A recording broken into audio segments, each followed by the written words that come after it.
Muy buenos días a todos otra vez. Vamos a empezar hoy, jueves 8 de febrero de 2024, con esta clase de procedimiento de familia.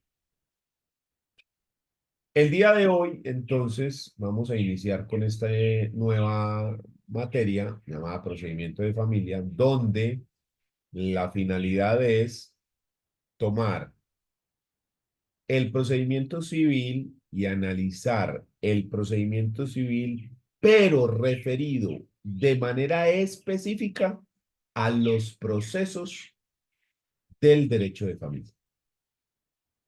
Entonces, esa es nuestra finalidad en esta materia, hacer un análisis de procedimiento, pero referido específicamente al procedimiento de familia. Entonces, lo primero que tiene que hacer uno para meterse en este tema es entender cómo funciona la jurisdicción de familia. Recordemos antes de pasar a eso que cuando uno ve teoría general del proceso o instituciones procesales, también lo llaman en algunas universidades, a uno le dicen de manera general, de manera muy resumida, que la jurisdicción es la facultad que tiene el Estado para administrar justicia. ¿Sí? Esa es como la definición de cajón de la palabra jurisdicción. Pero, ¿qué significa eso? O sea, esa expresión de que la facultad del Estado de administrar justicia, ¿eso es qué? Es esa vaina. Entonces, la forma que yo encuentro más fácil de comprender este tema es que el Estado tiene muchas funciones, pero digamos que usted encuentra tres funciones básicas en las tres ramas principales del poder público. La función de administrar los recursos, que le pertenece al gobierno, la función de crear las normas, regular la conducta de las personas, que le pertenece al legislativo, en nuestro caso al Congreso, y la función judicial o de administrar justicia, que le pertenece a la rama judicial.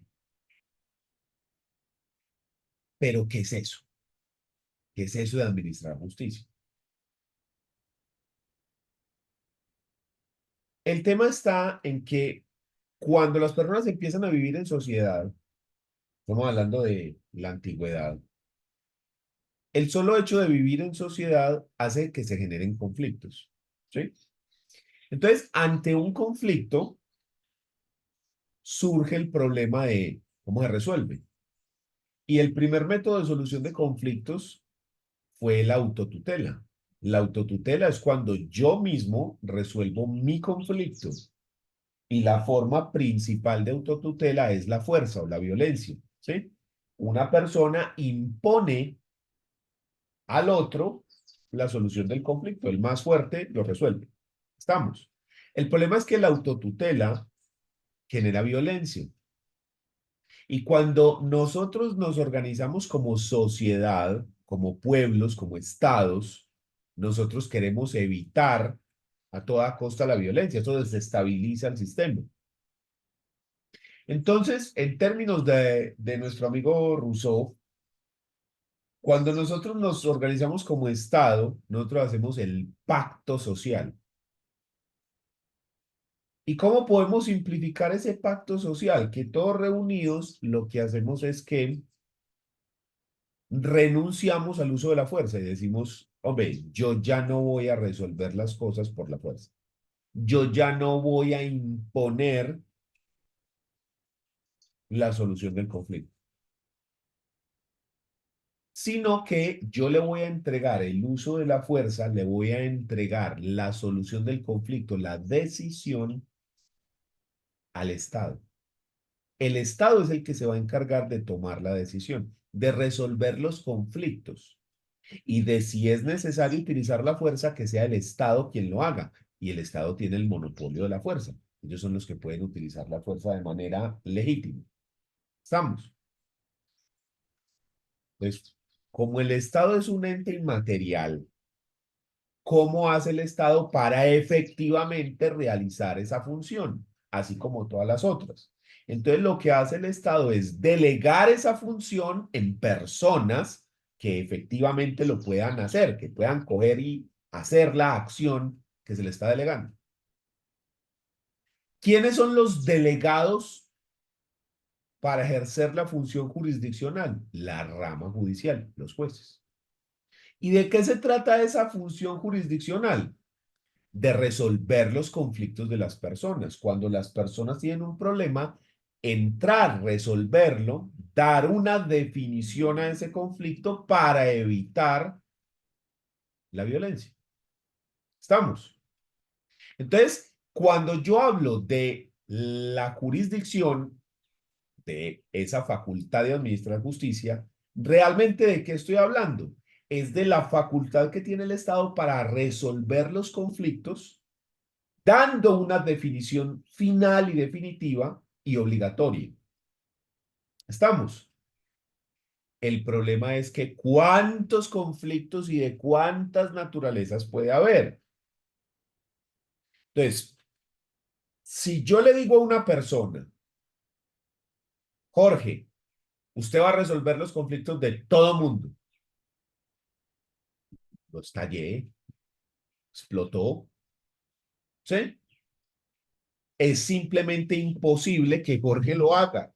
Y más si le digo que lo tiene que hacer no como le dé la gana, sino basado en normas jurídicas. O sea que tengo que suponer que Jorge se sabe todas las normas y las va a aplicar de manera correcta. Entonces, eso hace muy difícil la labor. Entonces, lo que se hace es dividir a las personas por áreas del conocimiento. Por eso es que se dice, hay una pregunta trampa, una pregunta mañosa que tienen los profesores a veces, donde le dicen a usted, ¿la jurisdicción es una sola o son varias? Esa es una pregunta trampa mañosa porque lo que usted responda está mal. Si usted dice, no, no, la jurisdicción es una sola, la facultad del Estado de administrar justicia, sí, porque hay jurisdicción civil, jurisdicción penal, penal militar, jurisdicción contencioso administrativo. Y si usted dice, no, no, no, hay varias, entonces uno le dice, no, no, no, hay una sola, la jurisdicción es la facultad del Estado de administrar justicia. ¿Sí? Como usted lo mire, está mal. Realmente, ¿cómo funciona el tema? Decimos que jurisdicción como función general es la del Estado de administrar justicia, es decir, de resolver los conflictos de las personas. Pero para que esto sea efectivo, para que realmente se pueda hacer, lo que se hace es que dentro de la rama judicial usted divide por áreas del conocimiento. Entonces usted tiene unos jueces que van a resolver solamente los conflictos en penal, otros en civil, otros en laboral, otros en familia, como es el caso. Entonces, cuando yo hablo de jurisdicción de familia, me refiero a que esa función del Estado está dividida dentro de la rama judicial a unos funcionarios específicos, que son los que se van a encargar de conocer y de resolver los temas que tienen que ver con derecho de familia. Ahora sí, ¿cuáles son esos funcionarios? Entonces aquí tenemos una pirámide muy estilo kelseniano de los funcionarios de la rama judicial que pueden llegar a resolver estos conflictos. Pero si usted lo analiza con calma, se va a dar cuenta de que aquí hay unas particularidades importantes. Por ejemplo,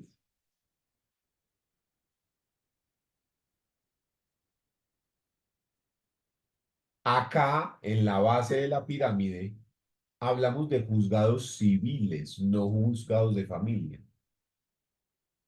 Y acá en la cúspide está la Corte Constitucional, encima de la Suprema, pero se supone que estas dos cortes tienen la misma jerarquía. ¿Qué es lo que pasa? Miremos, empecemos desde abajo. En Colombia, la rama judicial, ¿cómo está dividida? ¿Cómo es la idea de la división de la rama judicial? La idea de la división es que en cada municipio de Colombia haya un juez municipal. ¿Sí? Luego, en los municipios de más de 200.000 habitantes, haya un juez de circuito, lo que llamaríamos las cabeceras municipales. Entonces, la idea es que en ese municipio grande haya un municipal y un circuito, una persona que está encima, un rango arriba de ese municipal. Y que esa persona va a conocer de los conflictos que se generen en ese municipio y en los municipios aledaños. ¿Estamos? Encima de ese circuito están los tribunales superiores de distrito. En nuestro caso, sala de familia. Y como tribunal de cierre está la Corte Suprema de Justicia. En este caso, sala de casación civil y de familia. ¿Cuál es el problema? Que económicamente el Estado no tiene plata para tener un juez civil municipal, un juez penal municipal, un juez laboral municipal, un juez de familia municipal, un juez administrativo municipal en cada municipio. ¿Y por qué lo pongo entre comillas? Porque pues aquí en Colombia la rama judicial no es uno de los elementos donde haya mayor inversión, ¿sí? Nosotros tenemos plata para meterla en otra parte, pero no para la rama judicial. ¿Cómo así? Hace unos años yo recuerdo ver una publicación de Pirri que me impresionó. No sé si ustedes conocen en Dubái el edificio más alto del mundo. Ese edificio se llama el Burj Dubai. Ese edificio tiene 800 y pico metros, el Burj Dubai. Es este edificio que está acá. Este. Este edificio tanto que es. Este. Sí, es el edificio más alto del mundo. Está con el Burj Khalifa. Vale acá. Este. Eso costó, vamos a decir aquí cualquier cifra, 3.500 millones de dólares. Creo que era una cifra así parecida. Entonces, en el video aparecía Pirri y decía, miren, es el edificio más alto del mundo. Costó 3.500 millones de dólares. En Colombia podríamos tener tres. Tres. Solo con la plata que se metió en Reficar. Para quien no sepa, Reficar es la refinería de Cartagena, la refinería de petróleo de Cartagena, que ya existía. Y hace unos años se hizo una modernización o una adecuación o un upgrade, pues, de esa refinería, donde se le metió el equivalente a tres de esas vainas. Realmente no iba a costar todo eso, pero los sobrecostos, como ustedes saben, en este país, ¿cierto? Tres para un recurso que sabemos que en 2050 se acabó. Entonces, por eso le digo, hay inversión para otras cosas, pero para la rama judicial es muy poca. Entonces, no hay plata para los jueces municipales de cada cosa. Entonces, lo que se hace es que se condensan. Entonces, por ejemplo, el juez civil municipal también conoce de los asuntos de familia. Entonces, digamos que el juez civil municipal actúa como si fuese juez civil municipal y juez de familia municipal. ¿Sí? Él conoce esas dos cosas. Pero si usted mira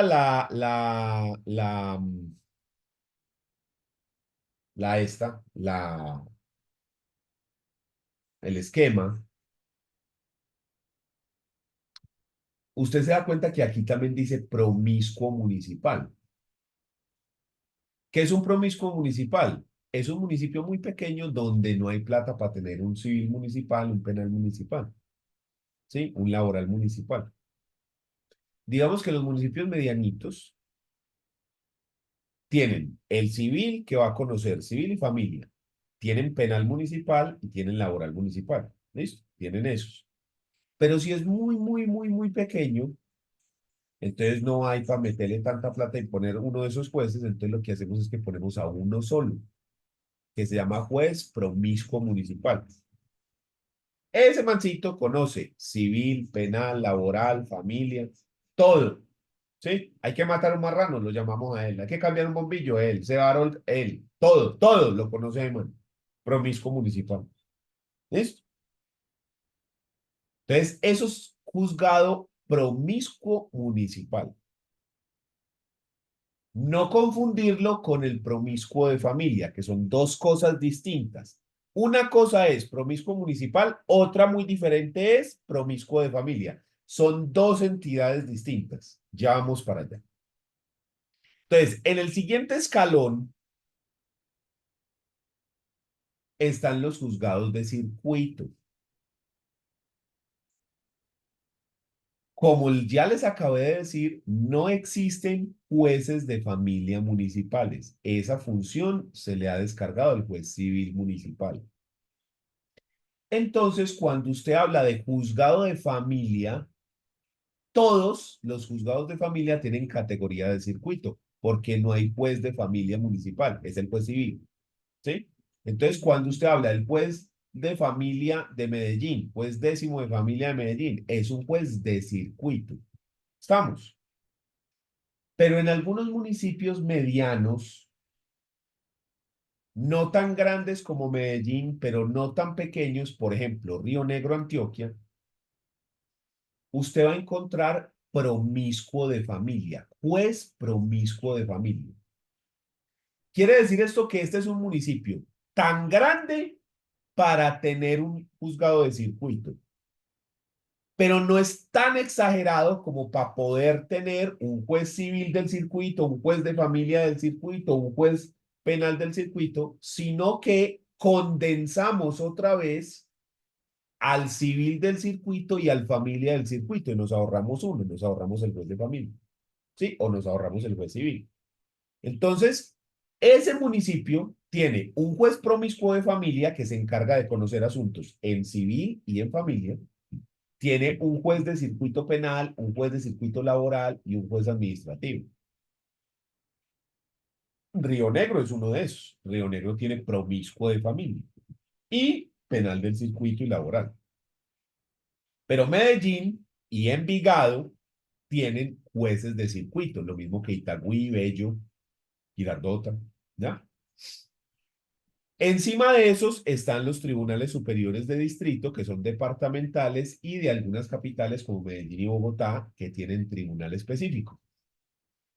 Esos tribunales, para nuestro caso de estudio, tienen una sala. Los tribunales están divididos por salas. Y la sala que a nosotros nos interesa es la sala de familia de los tribunales superiores de distrito. Acá, para el caso de Medellín, nosotros tenemos el Tribunal Superior de Distrito de Medellín, que es el que conoce los conflictos que se dan dentro de Medellín y su área metropolitana, entendiendo por área metropolitana lo que ocurre entre Caldas, La Estrella, Itagüí, Envigado, Sabaneta, Medellín, Bello, Copacabana y Girardota. Esa es el área metropolitana. Entonces, ese es el Tribunal Superior del Distrito de Medellín. Pero también tenemos el Tribunal Superior de Antioquia. Este va a conocer de los conflictos que se den por fuera del área metropolitana de Medellín, pero dentro del departamento de Antioquia. Entonces, lo que ocurra, por ejemplo, en Jardín, Andes, Río Negro, Sopetrán, ¿ya? Eso hace parte del Tribunal Superior de Antioquia. Y encima tenemos a la Corte Suprema de Justicia, en específico a la Sala de Casación Civil y de Familia. De nuevo, no hay plática para tener Sala de Casación Civil y Sala de Casación de Familia. Entonces volvemos y juntamos en sala de casación civil y de familia. ¿Y por qué está la Corte Constitucional encima? Se supone que la Corte Constitucional y la Corte Suprema de Justicia tienen la misma jerarquía, están en el mismo nivel, lo mismo que el Consejo de Estado. Sin embargo, ustedes saben que hay decisiones de la Corte Constitucional, las decisiones C de constitucionalidad y las decisiones SU, sentencias de unificación, que son erga omnes, es decir, que tienen efectos para todo el mundo, que son obligatorias para todo el mundo, incluyendo la Corte Suprema de Justicia. Entonces, yo pongo a la Corte Constitucional porque en algunos casos la Corte Constitucional puede emitir decisiones que son obligatorias para todos y que están por encima incluso de la Corte Suprema de Justicia porque esas decisiones equivalen a normas constitucionales, ¿sí? Y como sabemos, la Constitución, la norma de norma, ta, ta, ta. Pero además de eso, dentro del derecho de familia, hemos encontrado que en los últimos años los avances o la gran mayoría de avances dentro de la jurisdicción de familia se han producido por sentencias de la Corte Constitucional, como por ejemplo la unión marital de hecho y los derechos hereditarios para el compañero permanente, el derecho a la seguridad social y la pensión de cónyuge sobreviviente del compañero permanente, la unión marital de hecho para parejas del mismo sexo, el matrimonio igualitario, la adopción igualitaria, ¿sí? Ese tipo de decisiones que han hecho avanzar el derecho de familia se han producido por sentencias de la Corte Constitucional, no por normas. ¿Sí? En la legislación de familia, el legislador está quedado.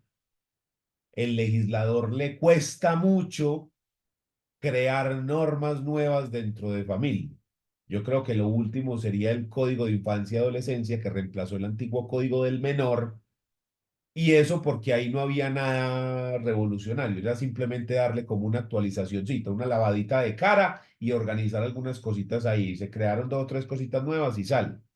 Pero de resto es muy complejo. Miren que, por ejemplo, el matrimonio igualitario fue un despelote en el Congreso y hasta que no salió la sentencia de SU 214 de 2016, no pasó nada. ¿Sí? Entonces, los grandes avances que nosotros hemos tenido dentro del derecho de familia en los últimos años se han dado por decisiones de la Corte Constitucional. Por ejemplo, usted va a hacer una sucesión y le va a dar herencia al compañero permanente. Usted no cita una norma, usted cita una sentencia. ¿Listo? Entonces, eso es muy importante.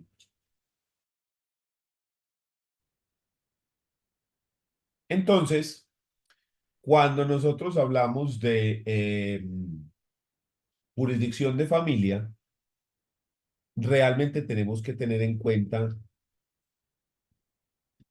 a todo este gentío. Hombre, ¿y esta gente de qué se encarga? ¿Qué cosas son las que resuelven cada uno? Ahí ya no hablamos de jurisdicción, sino de competencia. Si yo lo que quiero es saber qué hace cada juez, cuáles son los conflictos que resuelve cada juzgado, entonces me tengo que remitir al Código General del Proceso, artículos 17, 18, 21, 22, 34, 32 y 30. Dentro de estos artículos, usted va a encontrar una lista de procesos. Entonces le va a decir, los jueces civiles municipales en única instancia, es decir, una decisión que no tiene apelación, van a conocer de estos artículos, y en el 17 le menciona, de estos procesos. Y le hace una lista ahí. El juez civil municipal, pero en primera instancia, es decir, decisiones que sí tienen apelación, va a conocer de esto. Los jueces de familia en única. Pam, pam, pam. De familia en primera, pa, pa, pa. Los tribunales en segunda instancia, los jueces, perdón, los jueces de familia en segunda, los tribunales en, en segunda instancia e incluso la Corte Suprema de Justicia en la sala de casación civil y de familia. Ahí se establece. Entonces, esto es una lista de procesos, ¿ya? Y dentro de esa lista está entonces lo que conoce cada uno. Entonces, por ejemplo, usted va a hacer un divorcio. ¿A quién le corresponde eso? Entonces, usted, si revisa el código, usted se da cuenta que eso le corresponde al juez de familia en primera instancia. Entonces, en el artículo 22, usted va a encontrar el divorcio. No, usted lo que va a hacer es una sucesión. Entonces, la sucesión depende de la cuantía. Si la sucesión es de mínima cuantía, usted va a ver que le corresponde a un juez civil municipal. Si la sucesión es de mayor cuantía, le corresponde al juez de familia. ¿Sí? Entonces, dentro de esos artículos, usted va a encontrar la lista de procesos específicos que le corresponde a cada juzgado, a cada uno de ellos. ¿Listo? Entonces, no está de más que usted le pegue una revisadita, porque ahí en esos artículos se dice qué proceso le corresponde a cada uno de los juzgados que integran la jurisdicción que estábamos hablando. Pero resulta que dentro del derecho de familia existen otros funcionarios que también llevan a cabo procesos y que también colaboran, que también ayudan con esta jurisdicción de familia. Porque es que estos conflictos son intrínsecos del ser humano, es que el ser humano vive en familia, incluso se habla de familia unipersonal, entonces una sola persona puede tener conflictos de esta naturaleza. Entonces, si se lo dejamos solamente a los jueces, se vuelve muy complejo prestar esta función de manera adecuada.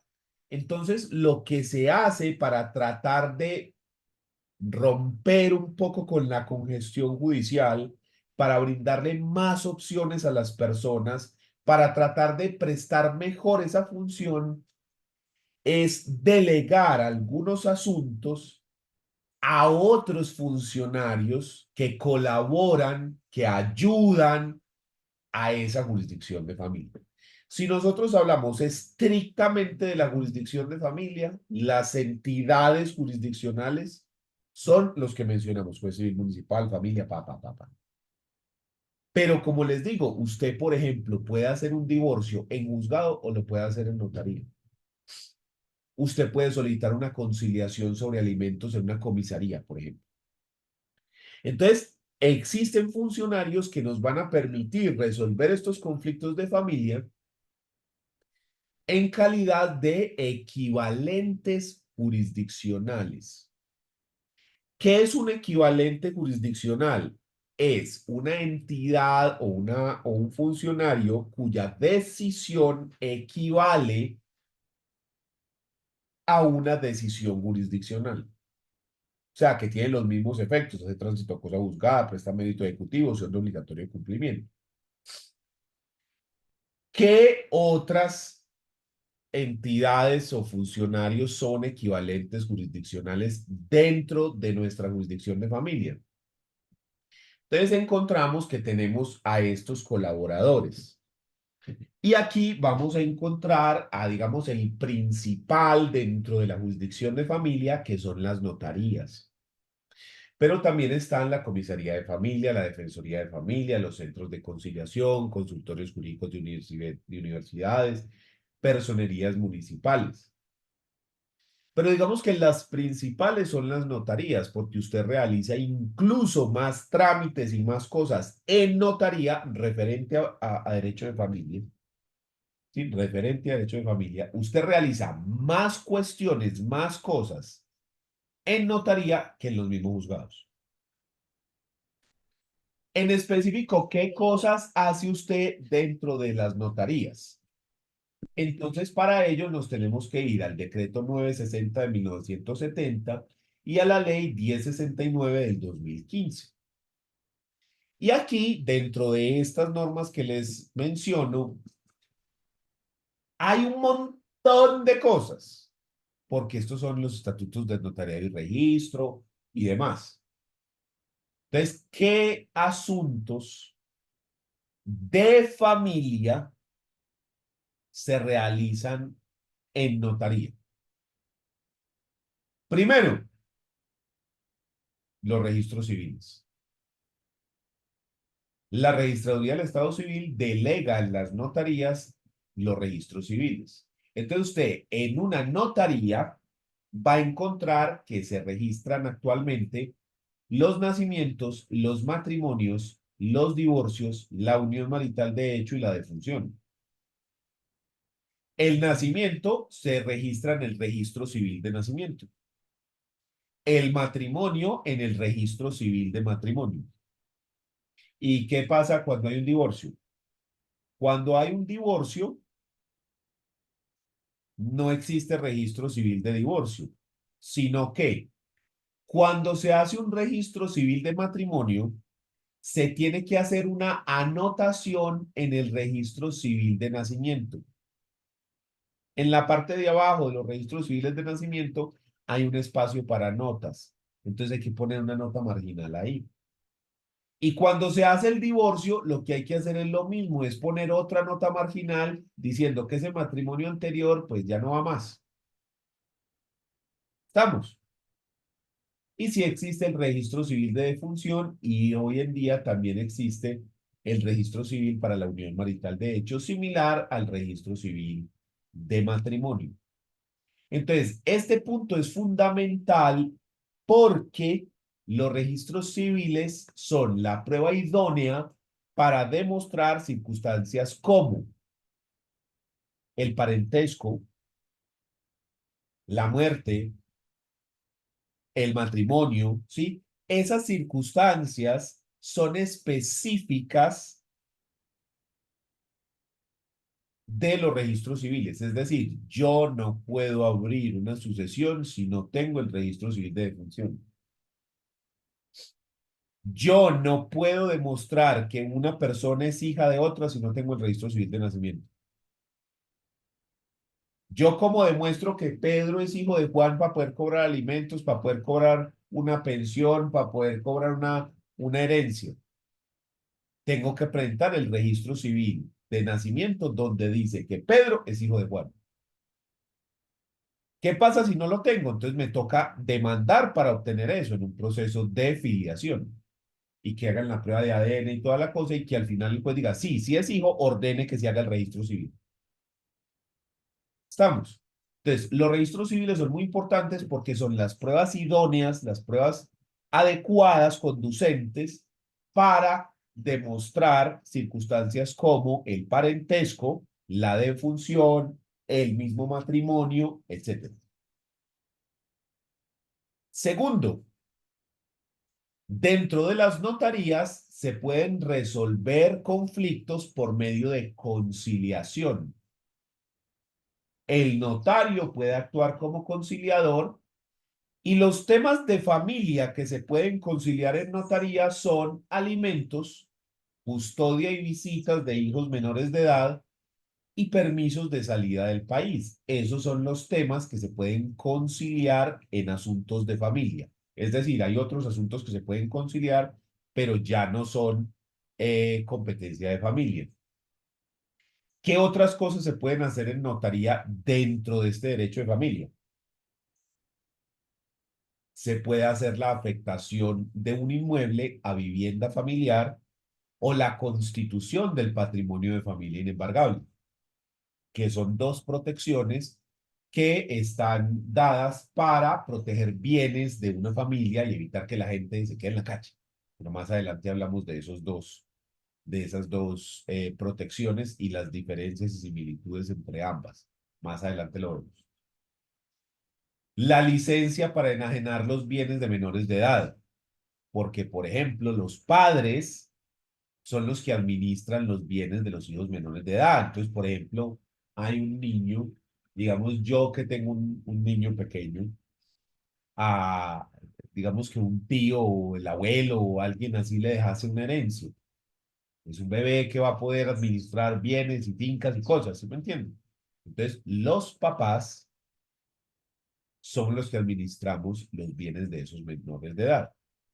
Y resulta que es necesario vender un bien por alguna razón. Yo no lo puedo vender porque el bien no es mío, es de mi hijo.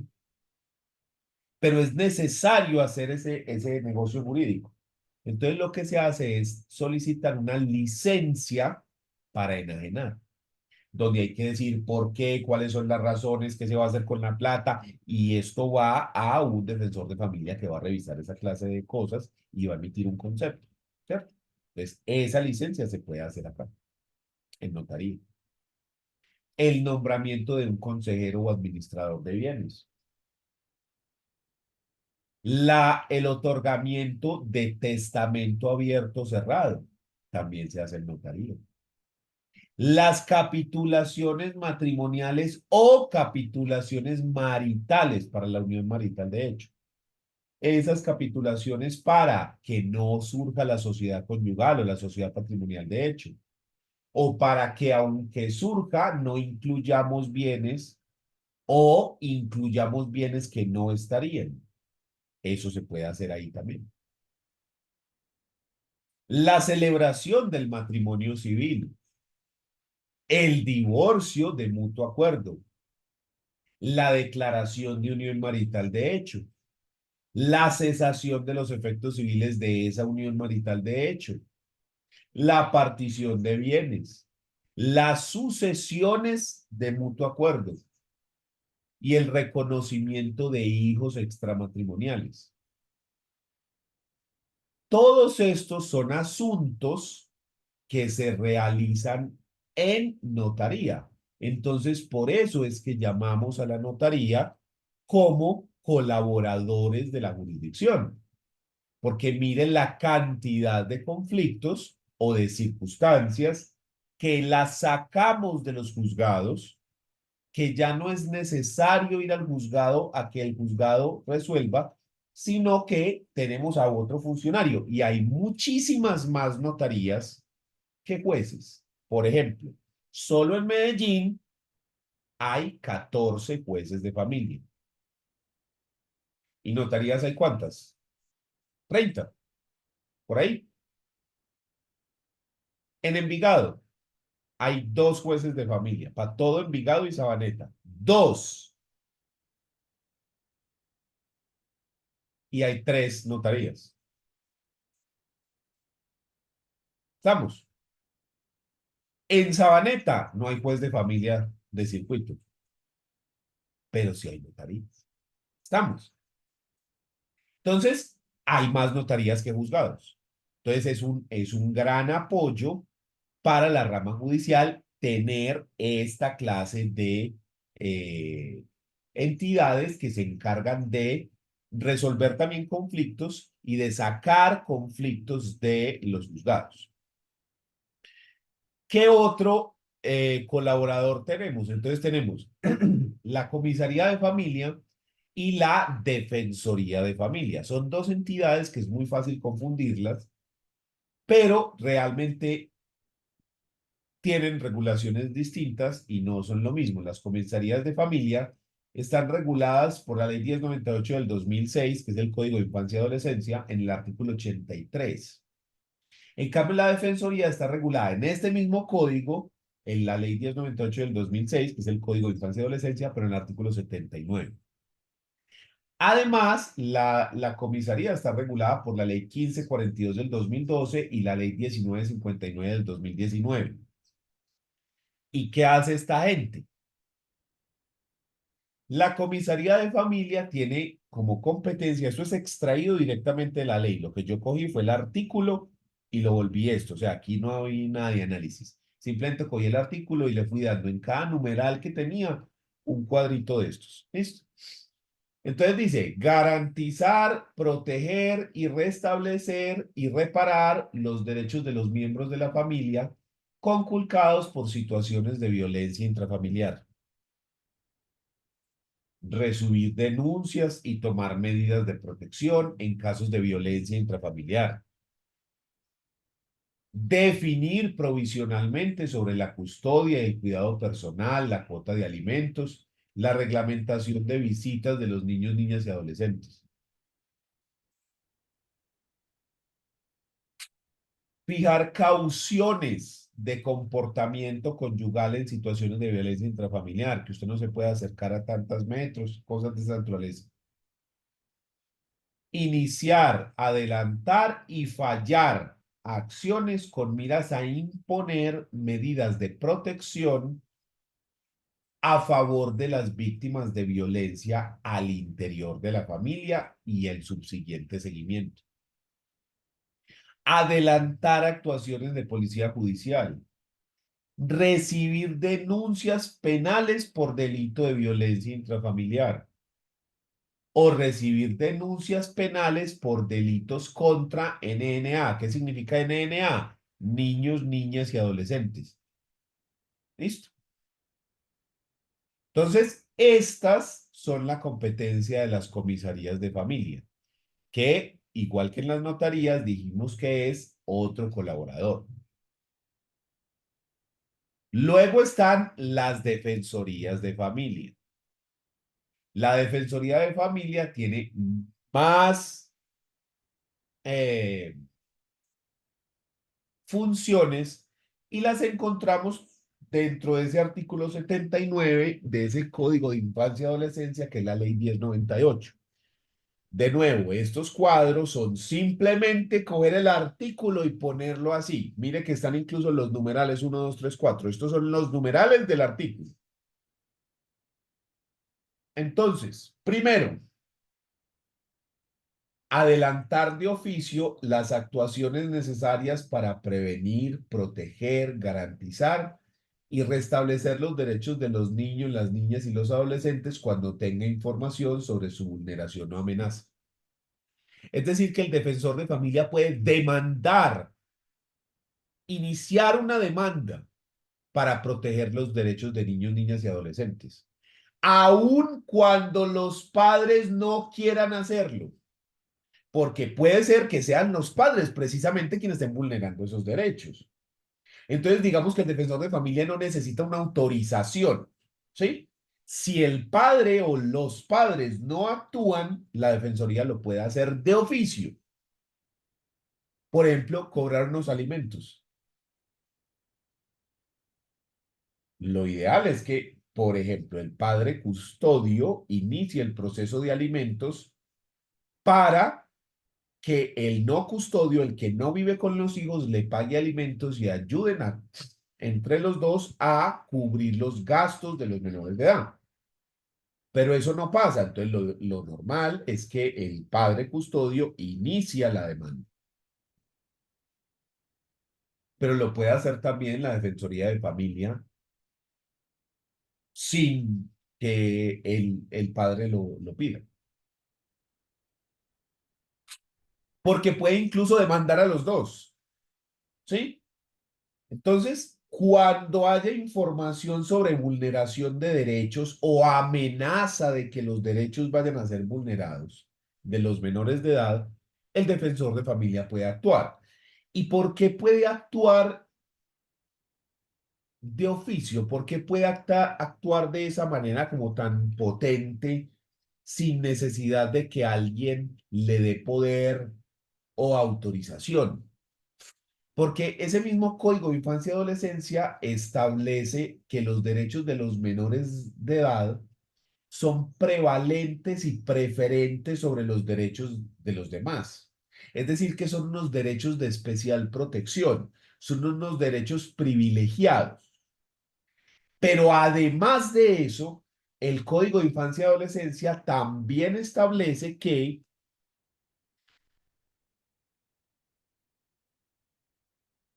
la familia, la sociedad y el Estado, todos son responsables de garantizar los derechos de las personas menores de edad. Eso se llama el principio de corresponsabilidad.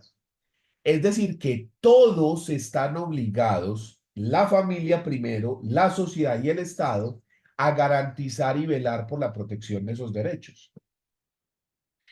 Entonces, ¿por qué puede demandar ese defensor de familia de oficio? Porque él está legitimado en la causa, porque él tiene la obligación de garantizar los derechos de su menor de edad. No necesita que los padres lo autoricen o le den poder. Lo normal, como les digo, es que así sea. De hecho, uno de los padres se puede dirigir a la defensoría y la defensoría ayudar, por ejemplo, con la demanda de alimentos. Estamos. Pero no es la única forma de actuar.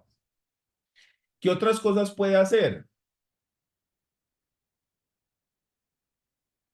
Puede adoptar medidas de restablecimiento establecidas en la ley, en la presente ley, ¿en cuál? Código de Infancia y Adolescencia, que es lo que estamos leyendo, para detener la violación o amenaza de los derechos de los niños, niñas y adolescentes. ¿Cómo así que adoptar medidas de restablecimiento? Cuando se creó el Código de Infancia y Adolescencia, se creó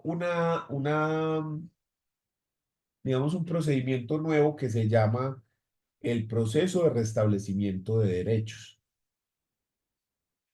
Y lo que se dice allí es que cuando un menor de edad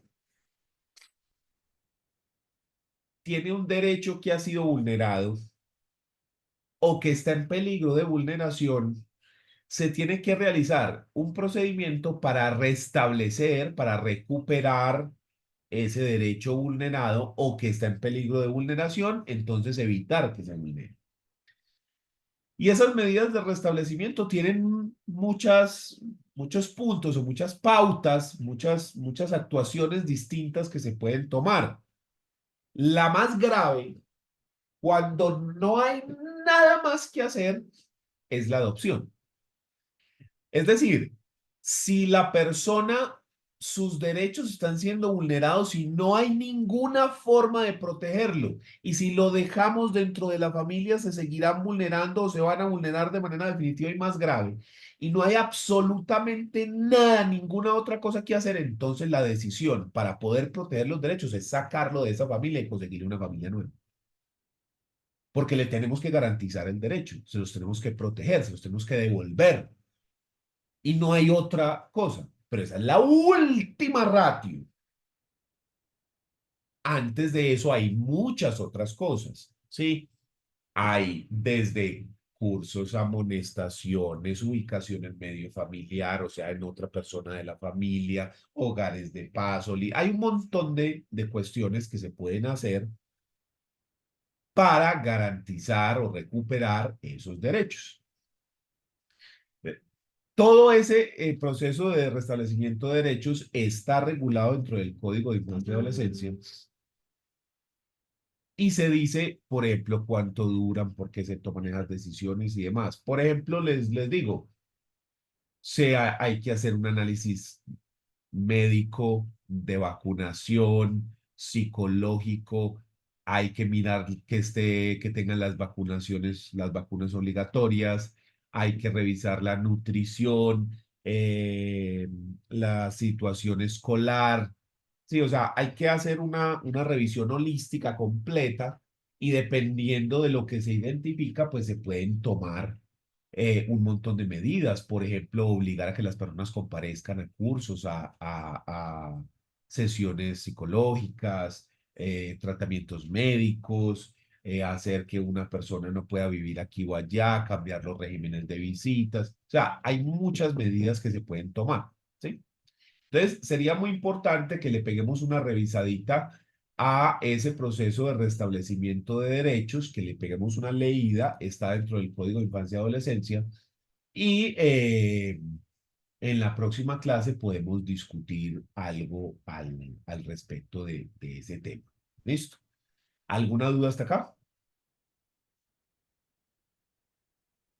Entonces vamos a dejar ahí, en la próxima clase continuamos a partir de este punto con la competencia de los defensores de familia y de los colaboradores pues de la jurisdicción de familia, que es lo que estamos haciendo. Hasta luego, que estén bien.